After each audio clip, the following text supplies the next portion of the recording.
It's the Flow Friday Night Sports Show, and it's time to talk KNT netball now. And my goodness, we've got some news to talk about in this competition. Joining me on the line at the moment to help us go through it is Sal Bywater back again. How are you, Sally? I'm very well, thank you. Excellent. Now, right off the top, before we get into last week's matches, we should mention the following. KNT netball cancelled this week. Is that right? That is correct, yeah. The whole round has been cancelled, due to the, obviously, shutdowns in Victoria and quite a few clubs being affected with players coming over the border. So, yep, no round for us this weekend. Yep, indeed. So you've obviously got border districts, but you've got plenty of clubs on the border who would clearly have players that live on the other side. So it's more than just border districts affected by that Victorian lockdown, isn't it?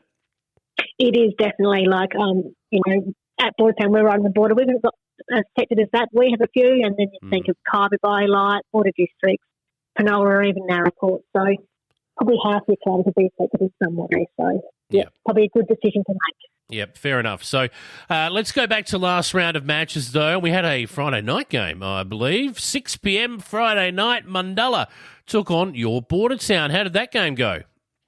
Yeah, it was a really good game. Obviously, the weather was okay last Friday night, so a bit cold for the spectators, but a great for the players to be playing on a Friday night. Mundalla getting the points in that game in a close 12-goal game, so it was great to have the Friday night netball and some spectators that don't normally see the game. So, yeah, a great initiative there by those two clubs. Yeah, I like it. 55-43 was the final score there. If we move on to the Saturday round of matches, round 6 it was in KNT netball, Narraport took on Pathway and beat them comfortably, 61-33. Yeah, we probably thought this was going to be the case. Narraport playing some great netball, but it was great to see Pathway trial some new combinations and some young girls in that side. But, yeah, just a few too many unforced errors to see Narraport get a great win. Yes, indeed. And we move to border districts. Unfortunately, for Penola, they copped their wrath, 53-32. Didn't expect the margin in this game, but border districts are flying at the moment.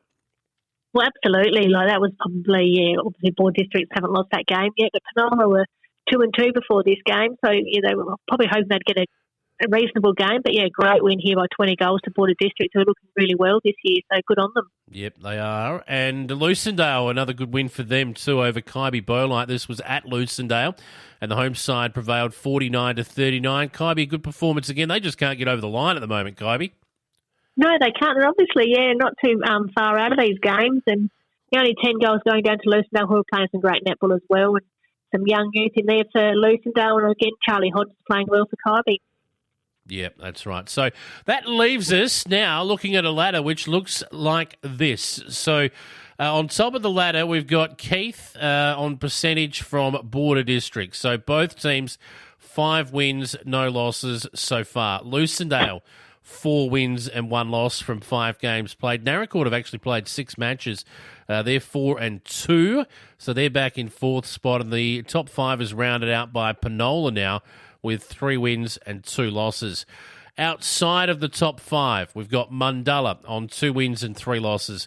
Kyber Bylight have had just the 1 win and a bye, so they're right to go. Now, Bordertown and Pathway yet to find a win, but they've both played 6 matches. It's interesting that this is the round that has been affected by COVID, isn't it? Because there might have been some changes to that.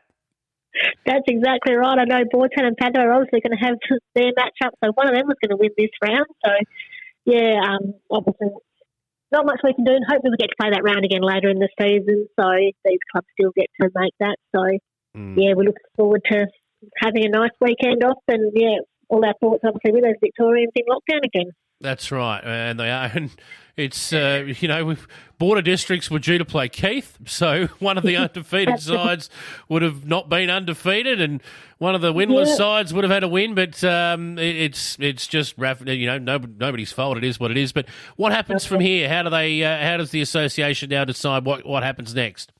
Yeah, so there's obviously going to be a special meeting next week between the football and the netball associations and leagues, so they'll make a decision then, and whether, what will happen, we're not quite sure, but I would imagine we'll have this round sometime in the future. So we've got a few weekends free, or we might play a bit later in the season, who knows. So, Sure. Lots of cards on the table, so hopefully we've got some news early next week.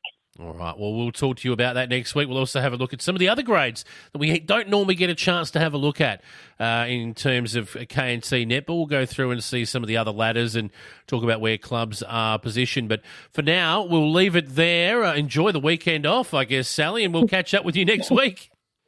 Sounds great. Thank you.